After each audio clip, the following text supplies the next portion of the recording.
गुस्सा मत कीजिएगा। नहीं एक गुस्सा मत कीजिएगा डॉक्टर साहब, समझा अमीश भाई ये कहाँ से पकड़ के लाए हो? अनपढ़ गवार को कहाँ से पकड़ के लाते हो आप?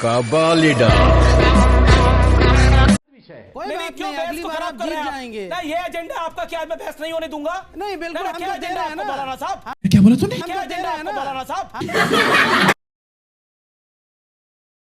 देखिए अमीश भाई, बड़ा आश्चर्य का विषय है। आपने अभी बाइट चलाया, अजमल साहब क्या कह रहे थे? अजमल साहब बतौर एमपी कह रहे थे ये तो जिसके नसीब में जितना जितना लिखा है वो बहुत सारे बच्चे पैदा करने चाहिए, और मुसलमानों को कौन सी सरकारी नौकरी मिलने वाली है, कोई सरकारी नौकरी नहीं मिलने वाली है, इसलिए बहुत सारे बच्चे पैदा करो। ये बिल्कुल क्लियरली अजमल साहब ने कहा। दूसरी बात है, आप देखिए ये पहली बार कोई अजमल साहब ने ऐसा नहीं कहा। ये जो मुस्लिम लीडरशिप वो उसके बारे में तो कंडेम कर दीजिए ना। बीच में क्यों बोलते हैं अमीश भाई? आप थोड़े अच्छे लोगों को डिबेट में बुलाया करें जो दूसरों को सुन भी ले, ताकि कुछ कंक्लूजन में हम पहुंचे। देखिए अमीश भाई, चाहे ये बदरुद्दीन अजमल हो, चाहे ये ओवैसी, चाहे ये बदरुद्दीन अजमल हो, चाहे ओवैसी हो, कहीं ना कहीं इनके अंदर एक कंपटीशन चल रहा है कि मुझसे बड़ा जिन्ना कोई नहीं हो। अब देखिए हर विषय को हिंदू और मुसलमान करना है। एनआरसी का विषय अगर घुसपैठिए वर्सेस इंडियन होता है तो उसमें भी रोहिंग्या इनको अपने दिखते हैं और बाकी बेगाने दिखते हैं, उसको भी हिंदू मुस्लिम करना है।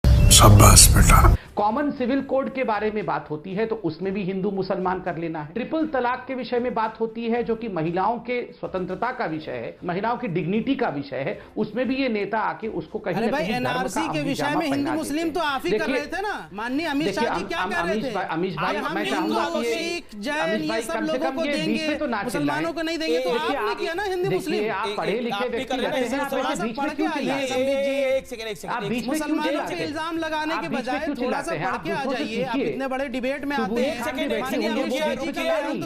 हम बीच में चिल्लाते हैं किसी बीच में बोले वो कि अगर आप हिंदू मुसलमान नहीं कर रहे तो क्यों बीच में बोल रहे हैं? Let him complete. आप अपनी बात रख लीजिएगा, अतिकुर रहमान भी अपनी बात को रखेंगे। वो शांत है ना, स्कॉलर लिखा हुआ है।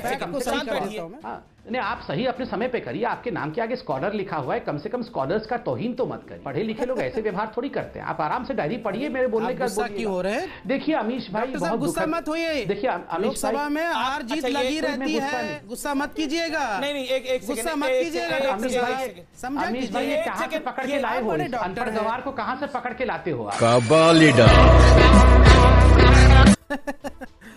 अरे गुस्सा नहीं करना चाहिए, ऐसे ही जवाब देना चाहिए। ये अनपढ़ गवारों को आप जो स्कॉलर करके बैठाते हो ना, ये बहुत दुखद विषय है। कोई बात नहीं, अगली बार आप जीत जाएंगे। ना ये एजेंडा आपका क्या है, मैं बहस नहीं होने दूंगा। नहीं बिल्कुल, हम तो दे रहे हैं ना मौलाना साहब। क्या बोला तूने? क्या एजेंडा है मौलाना साहब?